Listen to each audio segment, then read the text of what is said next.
आपका स्वागत करता हूँ अपने YouTube चैनल स्पार्टन क्लासेस में। तो हम लोग का जैसे चैप्टर चल रहा था, chapter number 3 pair of linear equations. तो आज हम लोग करते हैं एक्सरसाइज 3.5।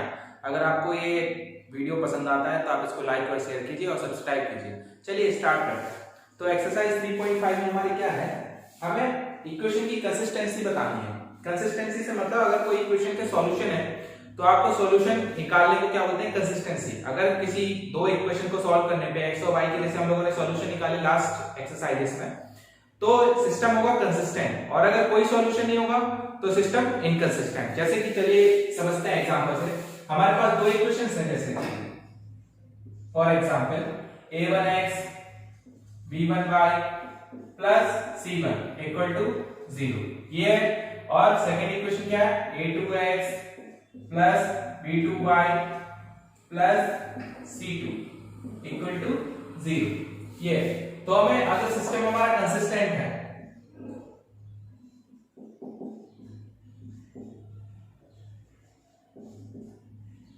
सिस्टम कंसिस्टेंट और इनकंसिस्टेंट, ठीक है। तो क्या होगा, कंसिस्टेंसी में हमारे दो पार्ट हैं। कंसिस्टेंसी में हमारे दो पार्ट हैं। कैसे, अगर हमारा a1 है upon a2 does not equal to b1 upon b2 है, ठीक। तो यहां पे हमारा क्या होगा, यूनिक सॉल्यूशन। यूनिक सॉल्यूशन मतलब x की वैल्यू एक और एक y की वैल्यू ओनली। फिर सेकंड क्या है हमारा, a1 upon a2 equal to b1 upon b2 equal to c1 upon c2। अगर हमारा ये है, ये कोई पार्ट है, तो क्या होगा हमारा इनफाइनाइटली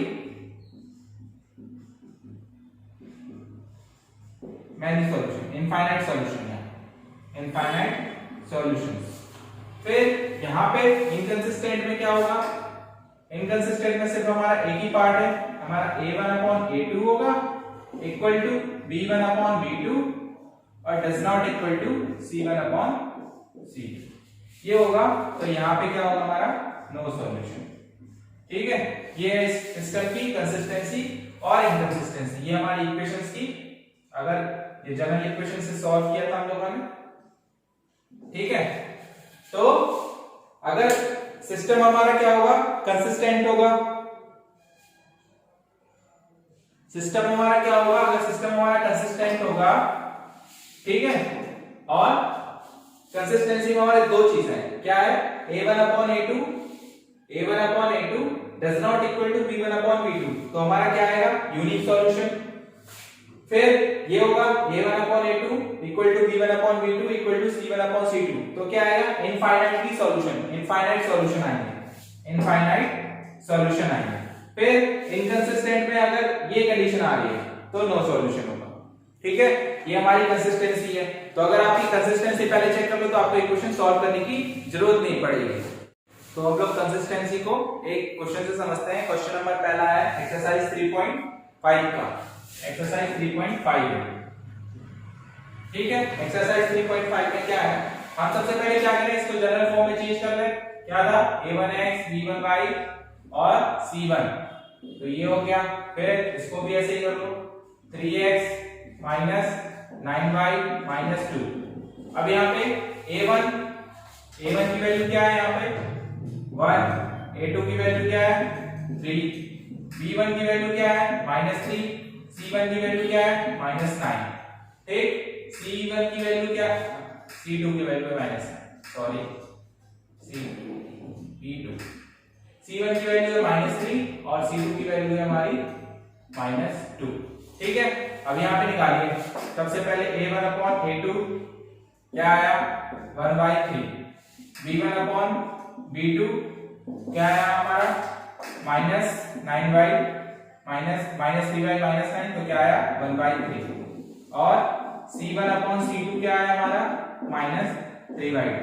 कौन सी कंडीशन आ रही है हमारी, a1 अपॉन a2 देखो 1/3 इक्वल टू है b1 अपॉन b2, और ये क्या आ रहा है c1/c2 does not equal c1/c2। तो ये कौन सी थी, सिस्टम इनकंसिस्टेंट होगा। तो हमारा सिस्टम जो है वो इनकंसिस्टेंट होगा, इनकंसिस्टेंट मतलब कि नो सॉल्यूशन, हमें आगे सॉल्व करने की जरूरत नहीं है। अगर यहाँ पे यूनिक सॉल्यूशन देता, यूनिक सॉल्यूशन मतलब a1/a2 does not equal b1/b2, तो हम यूनिक सॉल्यूशन क्या निकालते, क्रॉस मल्टीप्लिकेशन जो लास्ट एक्सरसाइज में पढ़ा था वो निकालते हैं। ठीक है, तो ये इनकंसिस्टेंसी सिस्टम की ऐसे चेक करनी है, ये निकालो a1/a2 b1/b2 c1/c2, बस यहाँ कंडीशन जो हमने तीन बताई है कि अगर a1/a2 does not equal b1/b2 है तो यूनिक सॉल्यूशन है, अगर तीनों के रेशियोज इक्वल आ रहे हैं मतलब a1/a2 equal to b1/b2 equal to c1/c2 equal आ रहे हैं तो वहां पे क्या है इनफाइनाइट सॉल्यूशन, और लास्ट कंडीशन इनकंसिस्टेंट रहेगा तो यहाँ पे नो सॉल्यूशन, इसमें आगे सॉल्व करने की कोई जरूरत नहीं। तो कंसिस्टेंसी के लिए हम लोग क्वेश्चन नंबर 1 और 3 लेते हैं, क्वेश्चन नंबर 3 से समझते हैं। तो यहाँ भी क्या करें हम लोग, जनरल इक्वेशन में चेंज कर लो, कैसे 3x 5y 20 equal to 0 and 6x 10y 40 equal to 0। ये इक्वेशन फर्स्ट हो गई, ये इक्वेशन सेकंड हो गई। ठीक है, अब कंपेयर करें तो a1 हमारा क्या आएगा 3, a2 क्या आएगा हमारा 6, b1 क्या आएगा -5, b2 क्या आएगा -10, c1 क्या आएगा -20, c2 क्या आएगा -40। चलो निकालते हैं, a1/a2 निकालो, क्या है हमारा 3/6, कट करेंगे तो क्या आएगा 1/2। b1/b2 निकालो, b1/b2 क्या है -5/10, ये कटा तो 1/2। अब क्या है c1/c2, वो क्या है -20/40, कट करेंगे तो क्या आएगा 1/2। देखो रेशियो इक्वल आ रहा है 1/2 तो यहां पर क्या लिखेंगे a1/a2 equal to b1/b2 equal to c1/c2। तो यहां लिखेंगे हम लोग सिस्टम इज क्या था फर्स्ट वाला कंसिस्टेंट, सिस्टम कंसिस्टेंट होगा। जब ये रेशियो था कंसिस्टेंसी में दो थी, यूनिक सॉल्यूशन और इनफाइनाइट सॉल्यूशन, तो यहाँ पे रेशियो हमारे इक्वल आ रहे हैं तो हम क्या लिख देंगे यहाँ पे सिस्टम हैज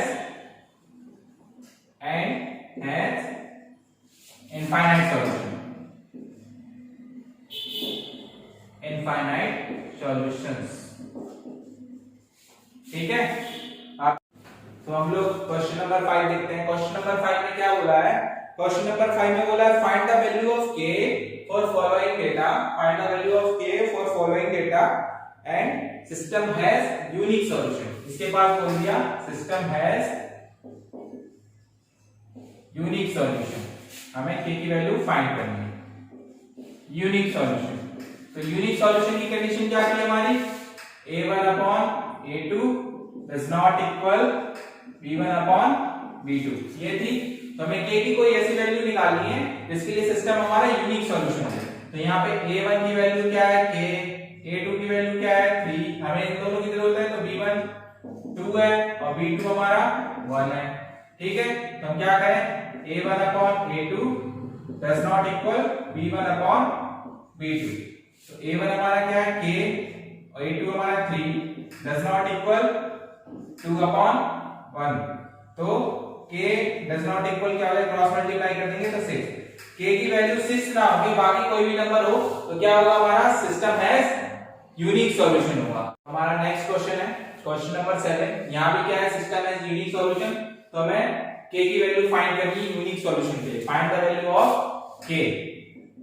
ठीक है, find the value of k, तो हमें पहले पता करना है कि यूनिक सॉल्यूशन है, तो a1/a2 क्या आएगा does not equal b1/b2, तो ऐसा है क्या, तो देख लेते हैं 4/2, a1/a2 ये है ना 4/2, तो क्या आएगा 2 और b1/b2 क्या है हमारा हो जाएगा -5/3, तो 5/3, तो ये आ रहा है हमारा a1/a2 does not equal b1/b2। अगर ये चीज आ रही है तो k की हम कोई वैल्यू दे सकते हैं, तो हम क्या क्या लिखेंगे नीचे the value of k for this system, the value of k for this system is a any real number, any real number मतलब minus infinity to plus infinity, कोई भी नंबर आप यहाँ डाल सकते हैं के की वैल्यू के लिए, ठीक है। तो नेक्स्ट क्वेश्चन हमारे क्या है, नेक्स्ट क्वेश्चन है फाइंड द वैल्यू ऑफ के for system has infinite many solution. तो मतलब सिस्टम के मैनी सॉल्यूशन है, मैनी सॉल्यूशन की कंडीशन क्या आती है हमारी, a1 upon a2, b1 upon b2 और c1 upon c2, तीनों का रेशियो क्या है, इक्वल है, ठीक है। तो मैंने सॉल्यूशन बोल दिया, तो यहाँ a1 क्या हो गया हमारा 8, a2 क्या हो गया k, b1 क्या हो गया 5, b2 क्या हो गया 10, c1 क्या हो गया 9 और c2 क्या हो गया हमारा 18, ठीक। तो 8 upon k equal 5 upon 10 equal 9 upon 18, कोई भी एक रेशियो ले लो इसके साथ में। तो 8 upon k इक्वल टू ये ले लिया मैं 5 upon 10, 5 से 8 का 2 टाइम्स, तो 8 upon k equal to 1/2, cross multiply कर दो, क्रॉस मल्टीप्लाई करेंगे तो k इक्वल टू 16।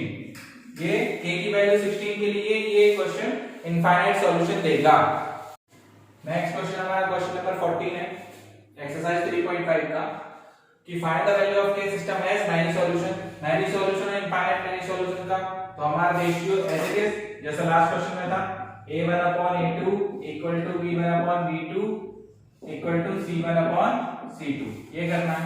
तो यहाँ पे a1 कंपेयर करेंगे तो 2 है, a2 कंपेयर करेंगे k plus 2, b1 3 और b2 2k plus 1, c1 2 और c2 2 of k minus 1, ठीक है।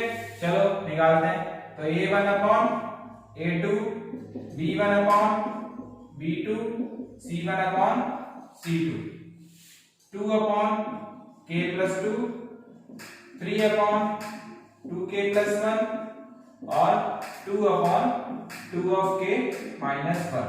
कोई भी एक रेशियो ले लो साथ में, हमने ये ले लिया पहली वाले स्टार्टिंग के 2 उठा लिए, 2k plus 1, ठीक। क्रॉस मल्टीप्लाई करो, जब क्रॉस मल्टीप्लाई करेंगे तो क्या होगा, 2 से इसमें मल्टीप्लाई करो क्या होगा 2 of 2k plus 1, फिर 3 से इसमें मल्टीप्लाई करो 3 of k plus 2, ब्रैकेट में मल्टीप्लाई करेंगे तो 2 का ये क्या हो जाएगा 4k plus 2, 3k plus 6, k को इस साइड लेके आओ और 2 को उस तरफ लेके जाओ, तो 4k minus 3k equal to 6 minus 2। तो यहाँ से k की वैल्यू क्या आ गई 4, यानी k इक्वल टू 4 के लिए आपका इनफाइनाइट मैनी सॉल्यूशन दिखा। आप ये वाले रेशियो भी लेते तभी k की वैल्यू सेम आ गई, आप करके देख सकते हैं, ठीक है। k की वैल्यू 4 के लिए ये system infinite many solution. Next question है हमारा क्वेश्चन नंबर 19, इसमें भी सेम हमें k की वैल्यू बतानी है, इसके लिए सिस्टम के पास इनफाइनाइट सॉल्यूशन हो, x और y के इनफाइनाइट सॉल्यूशन हो।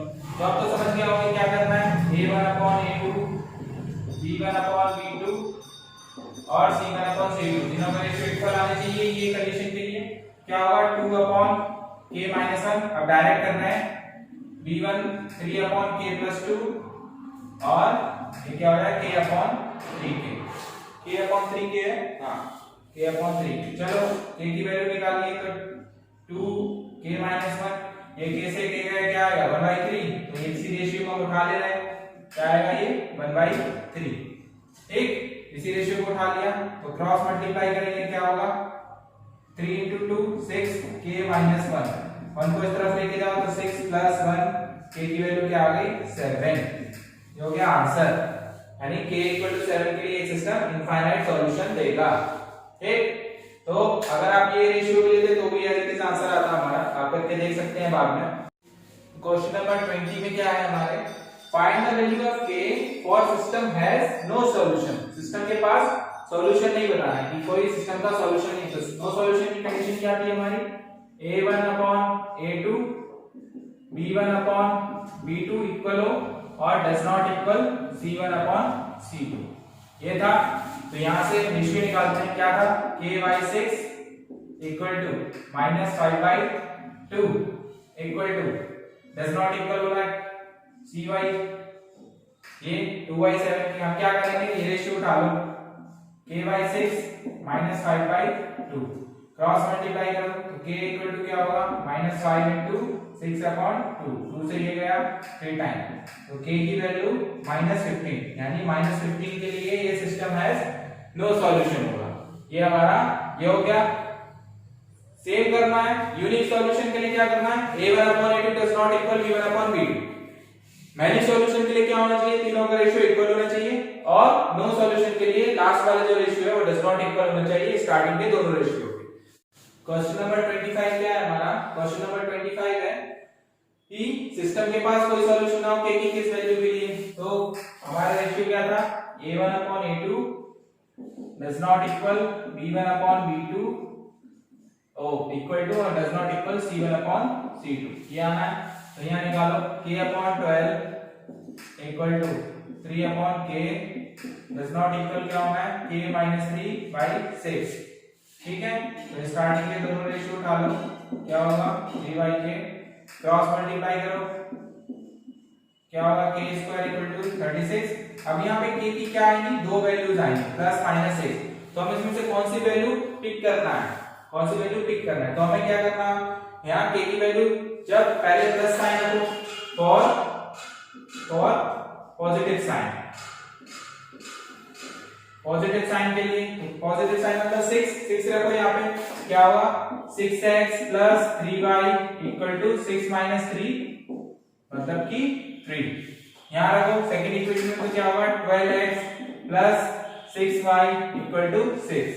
अब a1 upon a2 निकालो इसका a1 upon a2 b1 upon b2 ये निकालो पहले a1 upon a2 निकालो पहले क्या होगा 6 upon 12 1 by 2 b1 upon b2 क्या होगा 3 upon 6 1 by 2 और c1 upon c2 वो क्या होगा 3 by 6 यानी 1 by 2। तीनों रेशियो इक्वल आ रहे हैं तो ये रेशियो की कंडीशन कौन सी थी कंसिस्टेंसी। जिसके पास सिस्टम के पास मैनी सॉल्यूशन होते थे तो हमें कौन सी वैल्यू पिक करनी पड़ेगी -6। जब -6 रखेंगे तो क्या यहाँ क्या हो जाएगा -9 होगा तो क्या हो जाएगा 3 by 2 तो ये होगा c1 upon c2 दोनों इक्वल नहीं होंगे तो यहाँ पे k की वैल्यू क्या रखेंगे हम लोग -6 k की वैल्यू यहाँ पे +6 तो k की वैल्यू यहाँ पे -6 रखेंगे पिक द वैल्यू ऑफ -6 जो यहाँ पे रखने से हमारा आंसर आ जाएगा। ठीक है क्वेश्चन नंबर 28 है